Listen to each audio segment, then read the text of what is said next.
this is a completely different camera angle for you guys because can I make this a bit lower? I can make this a bit lower. There we go. Because I quite like this. Ooh. Welcome back to today's video. We are going to be looking at the Premier League transfers this season. We're not going to be looking at things that have already happened. We will do that in probably 4 parts towards the end of the transfer window. So we're talking September, August time. Potentially, maybe a bit earlier. However, I do want to do more of a transfer prediction sort of video. I remember, well, first of all, like and subscribe. Second of all, I mean, definitely like and subscribe because you love these types of videos, you guys. Second of all, the Scout has returned video. That's nearing 110,000 views. And that is going to overtake the World Cup prediction video, which is mind-boggling because I had no idea that it was even getting close. It's always been like a little bit behind. And then in the past month or two, it's just gone like that and caught up to it. So I've got you guys to thank on that. So, without further ado, and it is going to be soft-spoken because I watched it back and the audio on that video is incredible. Like, I use my phone. And for some reason, you guys like it, so we're going to keep it like that. It's going to be in a similar style. I'm not going to be role-playing as a scout, although I probably should do another one similar. Maybe that was chosen for a specific team. This is going to be looking at the Premier League teams as a whole. We may do this in 2 parts, depending on how quick we get through it. Could be a bit of a longer video too. But now that we have a working printer, I've printed out the pages. None of this. I'm going to show you my screen. You're going to see the pages for the pages, and we're going to talk through it, and it's going to be nice. So, without further ado, let's get into it now. Actually, before we do, I've had a very anxious week. It's been a very stressful time period, as you guys know. I'm sort of alright now, it's okay, but I've been biting the fuck out of my fingers, so I do apologise. You guys will comment about it anyway, who gives a shite? I certainly don't. So, without further ado, let's go like this. So, get ready for the Premier League transfers by AS. Obviously, we have a little bit of a graphic on the right hand side, and we've also got a photo of one of the players that we'll talk about. But we have a list of 3 potential transfers for each team. This is why I said we may look to what's the word I'm trying to go for here? Yeah, we may look to do this in 2 parts because it might be a little long. Depends how much you want to discuss. So without further ado, let's go through Arsenal. So we have Arsenal. Now actually I can go like that a bit because the pages are printed out pretty weird. I'm just going to keep this here like that. No, we won't. We'll just keep it like that. There we go. I have a little sheet of a few notes that I want to talk about for a few of the teams because I made a note of it. But the majority of it, we're just going to go off sheet. So with Arsenal, the first player that is a potential transfer in my eyes is definitely Gabriel Jesus. A striker, I put striker, but you can often play on the left and right as well, so very versatile. He's looking likely to leave Man City with them signing Haaland already. It does look like, sorry I forgot to go soft spoken then, it does look like Gabriel Jesus is set to leave the club. I've noted down, obviously he's worked with Mikel Arteta when Arteta was at Man City, so the relationship is there already. But also he's fast, agile, very fluid, and he is demanding first team football. The back end of this season has been incredible for him. It's been absolutely phenomenal. He's really shown his worth, and I think he's going to be demanding a price tag of only around 35 million.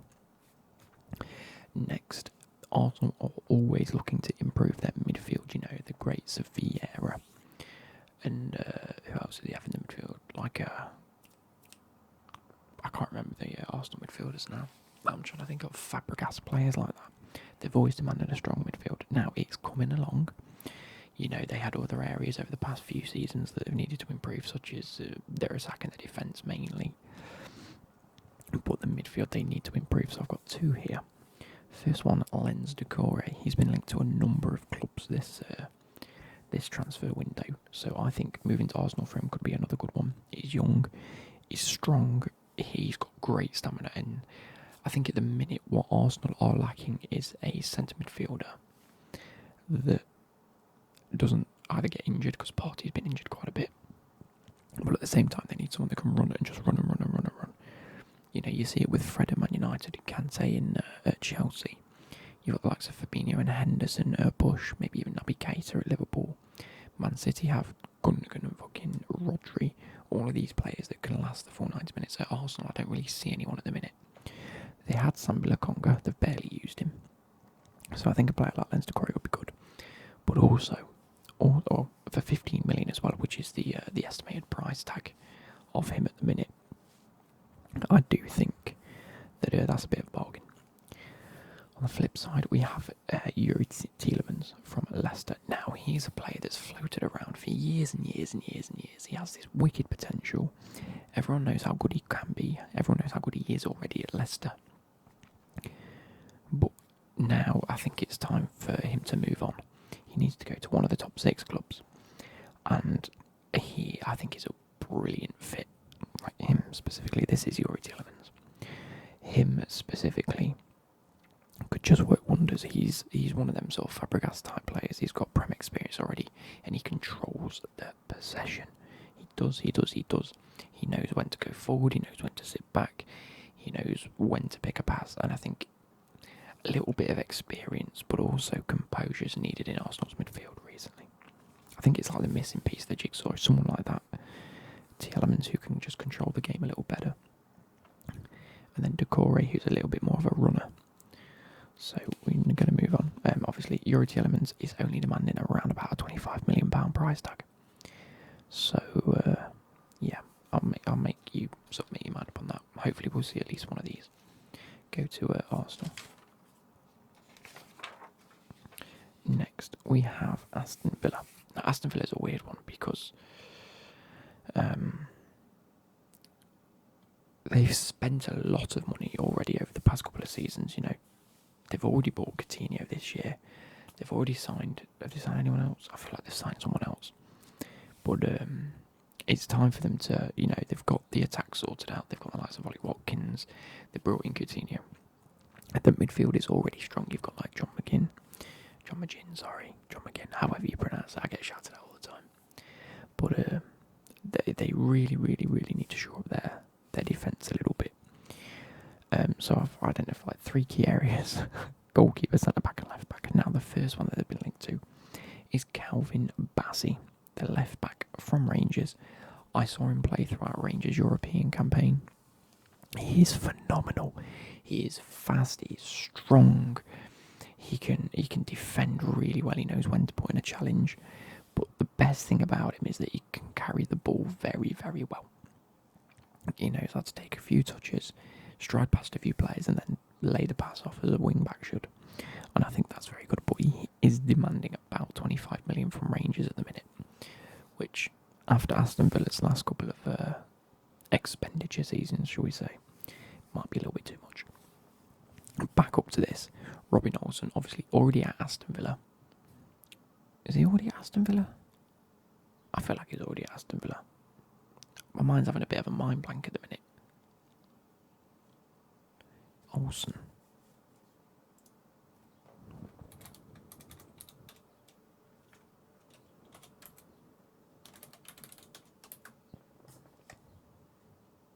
Yeah, he's at Aston Villa already. Yeah, but he's on loan from Roma. That's why I've put him on there. Yeah. So he's on loan from Roma already. They might want to make that loan deal a little bit more permanent. He is a great backup, as we've already seen this season. He's definitely experienced. He's got plenty of games under his belt, whether it's for Roma or for Aston Villa or whoever. Plenty of experience. And his transfer market value is only 1.8 million, but I think he could fetch anywhere up to 6 million. He's 32 years of age, and I think he's a great backup. And last but not least is this guy. Now, there are a lot of players throughout this whole presentation which are going to be free transfers, and that's because there are a lot of top quality players that have run out their contract. So a guy like Tarkowski, he's a leader. He is fucking phenomenal for Burnley, has been. I mean, they've got relegated, so he's going to want to come straight back to the Premier League. Experienced, tall, strong, there's not really much to be said. He's let his contract run out and he's going to go for nothing. He's been linked to a number of clubs and I think Aston Villa could happily get his signature.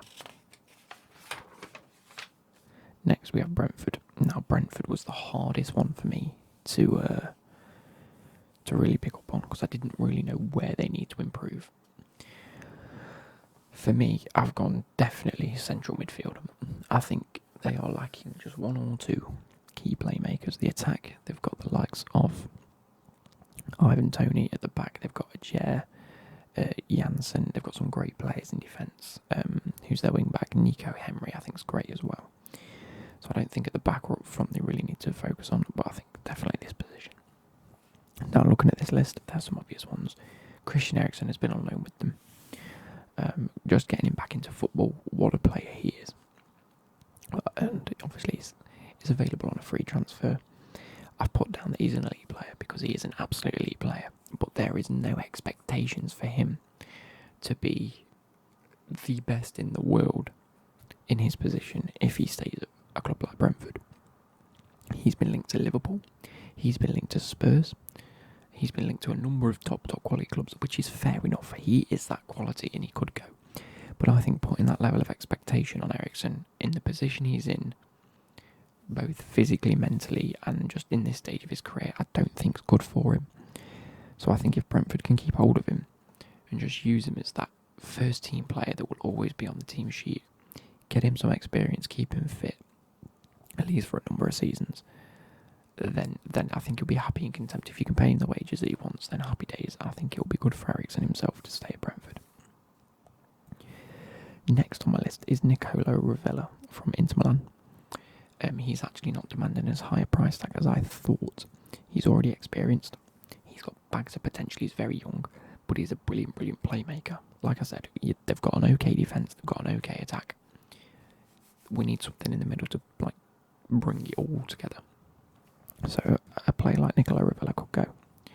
And only £12 million, I think that's a bit of a steal. I think with that price tag that have been set on him, I think we're going to see a number of clubs in for him this season. And another one very similar to Ravella. I think it's always good if you're looking at centre midfielders, it's always probably good to look at the Serie A because they are a very passing sort of tempo dictating league where centre mids are the best. You know, you think back, you've got the likes of the Seedorfs and the Pirlos that just dictated how the game was played from the middle of the park. A player like Ivan Ilic, coming from Hellas Verona, is valued at £10 million. That should have an M on the end. Coming from Hellas Verona, like I say, he came through the Man City youth system, so he's not opposed to the Premier League. He's not opposed to life in England. Definitely experienced. He's left. He's had a season or two. He's had a couple of seasons on loan at different clubs.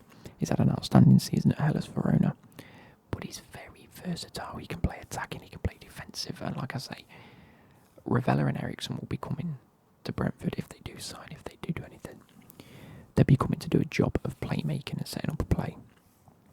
Ilic could be that versatile centre mid that can just drop in where needed. And I think that's very understated for a lot of teams in the Premier League. They need someone like that. Moving on, we have Bournemouth. Now again, Bournemouth was another one for me, which I found very hard to really note down what they needed because they've already spent a lot over the past couple of seasons. They've had a great sort of trajectory up towards the Premier League, making it on I think it was second to last week when they played Forest. However, this was one of the teams I made a note about. Bournemouth, Nat Phillips has gone back to Liverpool. They could look to make that permanent, but I know for a fact Liverpool will be demanding a high price fee for Nat Phillips. Cahill has left, which is fair enough. I mean, he's not a quality centre-back nowadays. So there is a big gap at the back in terms of centre-backs that they need to fill. So I've gone straight with 3 centre-backs. I think they're going to need to sign one of these 3. They've been linked to 1 or 2 already, from what I could see. But obviously, no one knows what's going to happen. The first one, Joe Rodon from Spurs. We all know about him. I think Mourinho liked him when Mourinho was at Spurs, but he really hasn't got any game time under Conte. So at this stage in his career, it's probably best for him to leave, go to a club like Bournemouth that have just come up, that are strengthening their team, and they've got all that championship money coming up, and he can make a decent living. I mean, he's making a decent living anyway, but you know what I mean. He's strong, he's young, he's not opposed to leave. I think he's already been given the green light to leave, and I think Bournemouth could be the perfect place for him to really solidify a first team place in a team and not play back up to anybody. The next one is a player, Cameron Humphreys, who I believe was at Man City a few years ago. It might be Man City. It was one of the youth teams of one of the big six, if I'm not mistaken. It might be Carter-Vick's that I'm thinking about. I don't know. But he's available on a free transfer. Now, a few seasons ago, I think he had really, really high potential. And I know I'm basing that off FIFA, but he was one that quite a few teams were keeping on their radar and looking at. He saw out his contract and he went and played in Belgium. And I think this season he's played every game in Belgium. Let me have another quick check of that. Who are we looking at? Humphreys.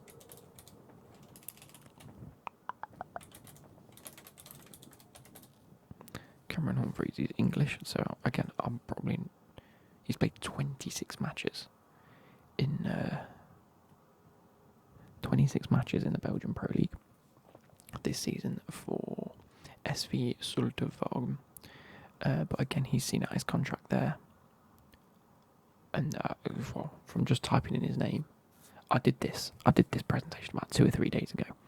And since that, this is a report from 16 hours ago. Rangers have rivaled Nottingham Forest for his signature, and Bournemouth are interested in signing ex-Man City defender. So he was Man City, so I was right. So that's already the team that I'm talking about, as well as another team that's coming up, or potentially coming up, and then Rangers. So yeah, look, these are sort of similar players that we want to be signing. Anyway, I think it could be great. The last one I want to talk about is Cameron Carter-Vick's. I think he's currently on loan at Celtic, but was at Spurs. I don't know why I've put Celtic in brackets, but I think he might be on loan at Celtic. I've literally written strong performances at Celtic. Anyway, he's going to go back to Spurs. Whether he wants to go back to Celtic is his own thing. They might try and sign him on a permanent transfer. That's fair enough. We're not talking about Celtic. Bournemouth could look at hijacking this deal. I think they've set the price tag at about £3 to £5 million, which I think is an absolute steal for a player that's had some great performances at Celtic. They've won the league. You can't really argue that. Let me just make sure.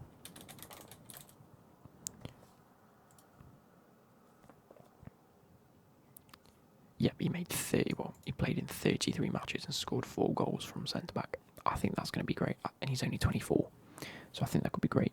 But the one that I think is most likely is probably Joe Rodon. That's why I've selected him. So yeah. Next we have Brighton and Hove Albion. Now, for me, I couldn't really think about who to put, because I know Brighton are on an upward trajectory. They've got their highest ever place finish in the Premier League. They've got arguably one of the best managers in the league leading them, and that's not even an understatement. That's just as it is. I'm not even joking. There's a lot of you thinking Graham Potter, he's not even that good. He's fucking phenomenal, mate. I'm telling you. He's going to get these, give it 2-3 years and these will be in Europe. I'm telling you, if they can make the right signings and he gets backed enough, which is why I've identified these people. Axel Tuanzebe, he's been out of favour at Man United for a while. He's had random loans to random teams. And, Brighton lost the likes of, who was it? Lewis Dunk. They've lost a few players over the seasons, and I think they need to just get a great, solid centre-back. He's strong. He's got good potential. He's still young, and he's only valued at £7 million, which means you could get an absolute steal.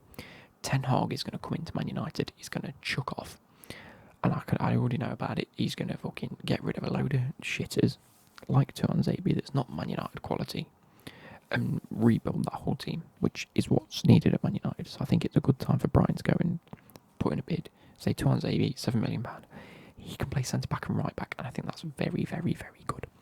It's very good because it means if the likes of Lamptey gets injured and they need someone to fill in for a game or two, He's your man. Next, Ryan Sessegnon, again, thinking about sort of like the defensive sort of aspect of it. They need a left back. They've got a world-class right back in Lamptey. They need a left back. Ryan Sessegnon, we've known about him for what feels like a decade now. It feels like it's been about 5 or 6 years since he was linked to Spurs and he went to Spurs from Fulham. And he was like this incredible player, this incredible wing back. You know, he was rapid, a little bit like Alphonso Davies in a sense. He was rapid, but also had very good defensive qualities.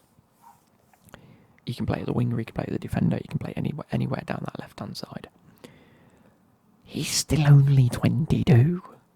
I can't get over that fact. I feel like he should be about 26 right now. He should be 26 right now. But my God, like, if Brighton are looking for a player, again, I think Conte, they've completely underutilised him at Spurs in my eyes. Either he's just that bad and he's not good enough at all, which is a prospect, or they're just not using him and utilising him in the way that he should be utilised. I mean, they've got the likes of Reguilon and Ben Davies, so I can understand it. But I think at this time, Ryan Sessegnon needs to leave at £15 million. I think it's actually a relatively reasonable fee, maybe a little bit less. And the last one, we've been saying for like 2-3 years now that Brighton need a top striker. They've got the likes of Malpe. I mean, he's good when he wants to be a bit of a shithouse. On other games, he's just a bit shy. They've still got Welbeck, I think. I don't know if he's leaving at the end of this season. I don't know if they've actually signed anyone since. But this geezer had a phenomenal season at Frankfurt a few years ago. He made his big money move, or not big money move, it was only a little money move on it, to Real Madrid. I got this fact written down as well.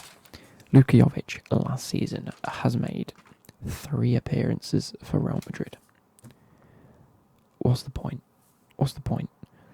He needs to get out of Real Madrid. They were signing Mbappe, haven't signed Mbappe. They are obviously bringing in someone. They've been linked to many a player. They've got money to spend, and they're going to bring in someone. Benzema is on his top form. He's absolutely the one. He's going to win the Ballon d'Or. Like, you need to get out there. He's experienced enough. He's had some great seasons in the past. He needs to get game time. He's prolific. He's a good goal scorer. He scored loads of goals in the Bundesliga. And he's still young. He's still only 24. You could have a decade career at Brighton and fucking just do bits. And I think he's Premier League suited. I think he's that sort of... I'm trying to think of a player to compare him to in terms of build. And I'm struggling. A little bit like Antonio. You know, he's strong. He's not the tallest, but he's strong. He's bulky, and he's got an absolute wonder of a foot on him. So yeah, I think that could be a good one. Now on to Chelsea. My team. As far as I'm aware, we've got money to spend this summer, so I'm just going big or I'm going out. We need centre-backs. We've lost Christensen, we've lost Rudiger. We're probably losing Azpilicueta. We're probably losing Marcus Alonso. Okay, cool. We've got new owners. Bowley's come in. We're the Bowley boys now, babe. Yeah, let's get... Anyway. We've been linked to Jules Koundé for a number of seasons. It's probably been about a year and a half now without bringing him in. Sevilla are demanding £65 million. I think it's €80 million. He's strong, he's prolific. He's a good ball playing centre back. He was in London the other day. Like, he is just... He's a Chelsea player without a Chelsea shirt. That's what he is at the minute. Now, whether I'd like to spend £65 million on him is a completely separate issue. Do I think he's worth £65 million? No. I think he's probably worth about 40. But at the same time, I was going to say beggars can't be choosers, but that's a little bit of that's a poor sort of way to put it. But we have no one at the back now. We have Thiago Silva, he's incredible. We've got Chalobah, I think he's going to be great. We have Malang Sarr, he's been alright. He's had some great performances. He's also let us down a few times. I mean, we need a centre-back, so that's going to be him. Also, I've seen us linked to, and I would actually love this. Like, you asked me 3 seasons ago, I'd have said Neymar can stay away from the club. But knowing just how good Neymar actually is. He's a world star, he's a dribbler, he's a goal scorer. We have had Pulisic, we have had Hudson-Odoi, we've had Ziyech, we've had whoever we want on a fucking wing, Werner on the wing. Not a single one of them has put in 5 good performances in a row, in my eyes. Not a single one. Ziyech was good for about 3 games, got injured. Pulisic is injured every 2 games. As far as I'm concerned, Pulisic can leave. Hudson-Odoi never seems to have a long stint in the team, and I don't know whether it's me. Don't necessarily understand why, but he's been linked to Bayern Munich anyway, so we might as well just cash in on him. Like, I love him and I really want him to do well, but he will be another one that if we let go will just do well and then come back to haunt us. But I don't know, Romelu Lukaku can get gone. We might as well spend the money on a player that we already know is arguably the best player in the world on his day. Neymar is the player we should have signed instead of Pulisic to replace Hazard.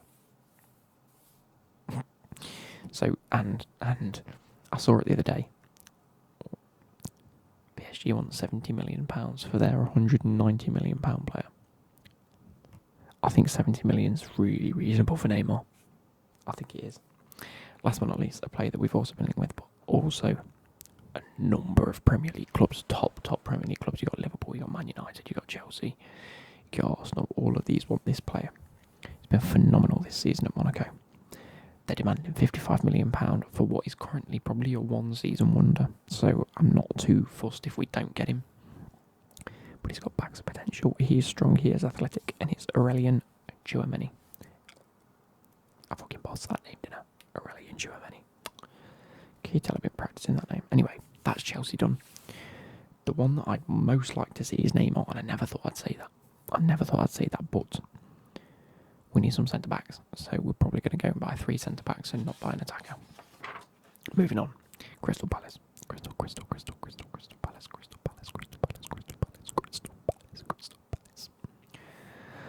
They're going to want to bring back Aaron Wan-Bissaka, another one that's sort of fallen out of the pecking order in Manchester United. They sold him for 50 million to Man United about 3 or 4 seasons ago. He's a good defender. He's not Man United quality at all. He is not. As far as I can see, everyone at Crystal Palace would like him back. I think he could be good. And you've made a healthy profit on him. You've signed him for however much originally, sold him for 50. You've made £23 million profit on a player. Incredible. Do I think it's going to happen? Maybe. The next one is one that I think will definitely happen. Sam Johnston, goalkeeper from West Brom, leaving on a free transfer. He has bags of potential. He's young. He looks incredible. He put in some great performances last season. He's impressed me whenever I've seen him. He's been linked to a number of clubs. Newcastle, Leicester, Crystal Palace, Bournemouth, everyone that's going up and wanting to revamp a little bit of their squad, he's been linked to. He's a free transfer. He's going to be great. Not really much to say about him. He will be in the Premier League next season, guaranteed. I'm telling you this now. The next one, Levi Colwill, another player that's been linked to a number of them mid-table clubs that are looking to just add a few defenders to their ranks. Coming from Chelsea, a strong tall potential. All things that we know about Levi Colwill. Put in some okay performances last season. I think he had a stint in the FA Cup as well, or the League Cup, one of them. Impressed me a little bit when I saw him. We're demanding an £8 million fee for him. I think that's reasonable for any of these clubs that are sitting around the mid-table mark. So at the end of the day, happy days. Moving on to Everton. Everton. They've spent so much money over the past few seasons and just avoided relegation. They've got Lampard in. He's going to want young players. Lampard absolutely loves his young talents that he can get maybe 3 or 4. He can mould them into the way that he likes them and make them look like superstars. Number 1 on my list, I'm sad to say, Brennan Johnson. Can play striker, right wing, can even play left wing in the middle. Phenomenal player. He's going to be good. And I can't wait to see the, the playoff final later on today. It's in about 5 or 6 hours time, and I'm really hoping Forest if Forest get promoted, I think it will stay at Forest. If Forest don't get promoted, he's leaving. There's so many clubs demanding him and a few others I'm going to mention later. I mean, yeah, happy days. £15 million I think is pretty cheap for a player like him. When we're talking about strikers and wingers coming up, the bags of potential. I think Forest will demand more than 15, but I don't think they're going to get more than 15 for him. Next one is Gavi. Now this one for me is mental. Gavi is linked to like 3 or 4 clubs in the Premier League. He has a release clause of £50 million, but Barcelona I think have said they're willing to accept anywhere around 40 for a player like Gavi. Gavi is meant to be the next Iniesta. Like, come on, lad. You've got to stay at Barcelona, surely. However, like I say, release clause, he can talk to whoever he wants. He's prolific. He's going to be great give him 2, 3, 4 seasons, and he's going to be one of the best midfielders in the world. Him, Pedri, Ansu Fati, they're all like the original sort of Barcelona boys. He needs game time though. He's not getting it. You've got Frenkie de Jong, you've got Busquets that's still there. Like I say, you've got Pedri coming into the ranks. You've got whoever else Barcelona are going to decide to sign this season. He might look to get out while he can, get some game time under his belt. The last one is a completely random pick for me, but I've seen him linked to 2 or 3 clubs in the Premier League.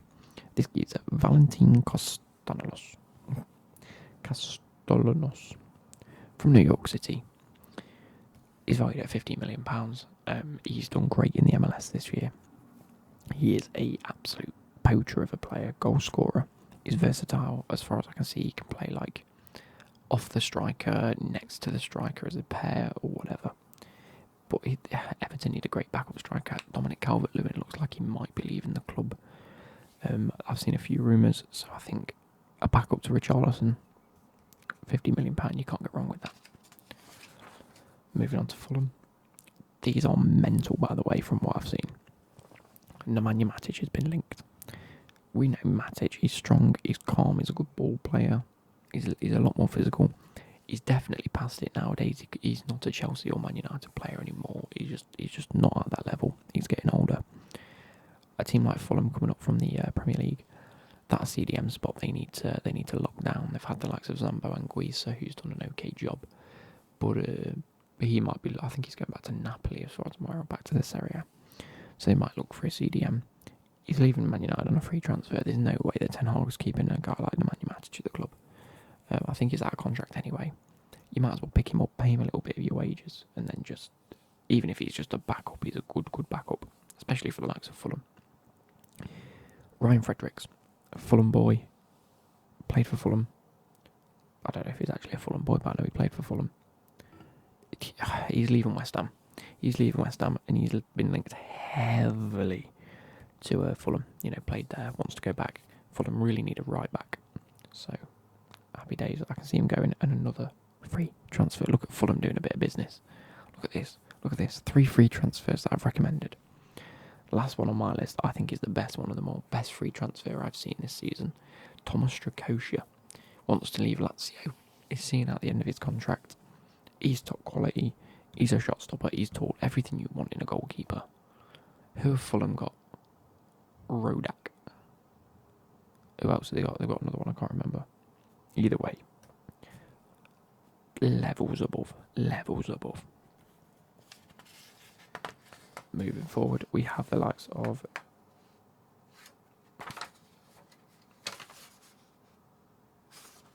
Leeds. I don't know why that piece of paper is there. We have Leeds. Now, Leeds for me, scraped getting relegated.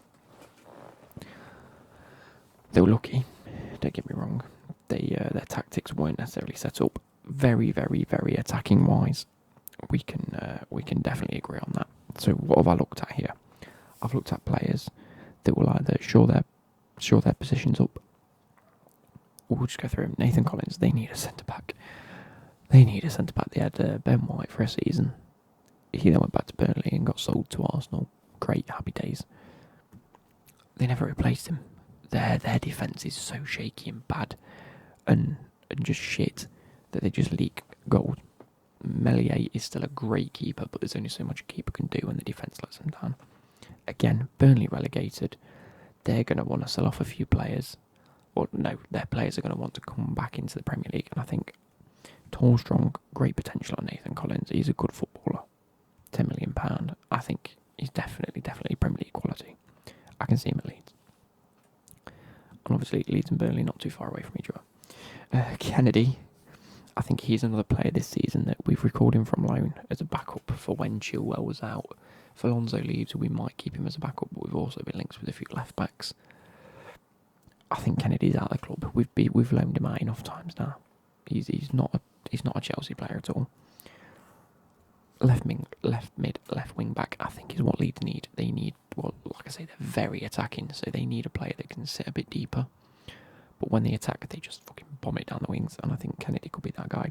He will want first team football. He's definitely versatile in that sense, and he's a very attacking fullback, if needs be. If not, you're playing him as a winger anyway. So either way, you've got a very versatile player there. Next, we have Rodrigo de Paul. This one baffled my brain, but he's a centre mid from a flag. We all know who De Paul is. If you played FIFA, you know who De Paul is. I'm holding Kennedy's hand at the minute. Come on. Currently, Atletico only want £36 million for him. That's what they've set the price at, because he's looking likely to leave this season. Kelvin Phillips has been linked to Man City of all teams, so that's fucking amazing. He's looking like he's going to leave. They're going to need a Phillips replacement.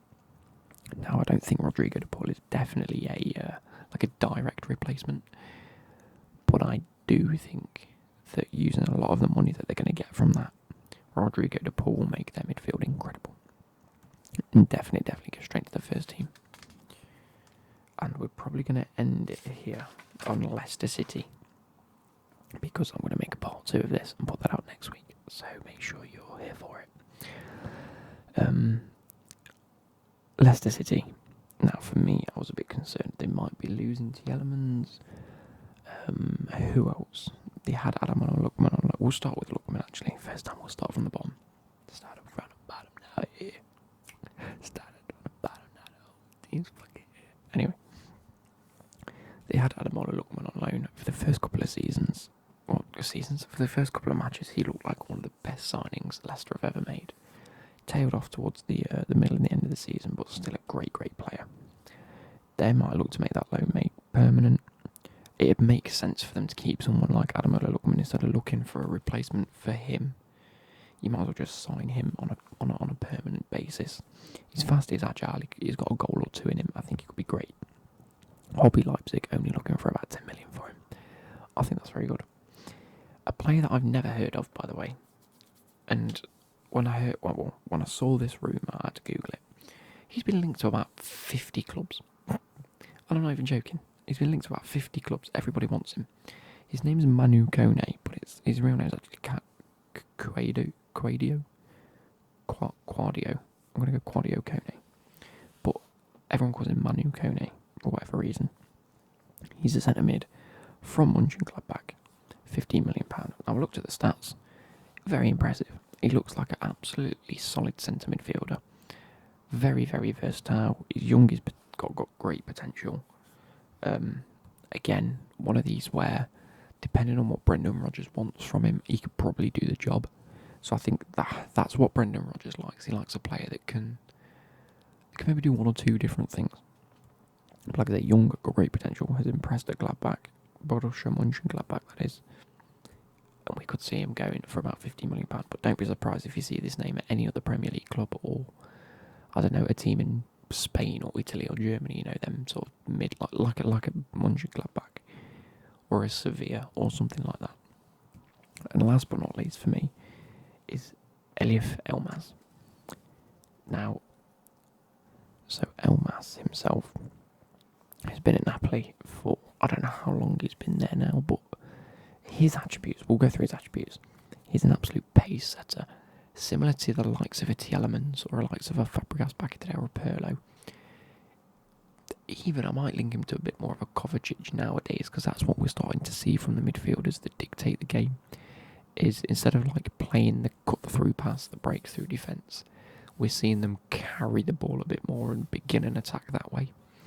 They're very good when it comes to sitting back, making a tackle, work rate in the air, fucking just absolutely blamming a game.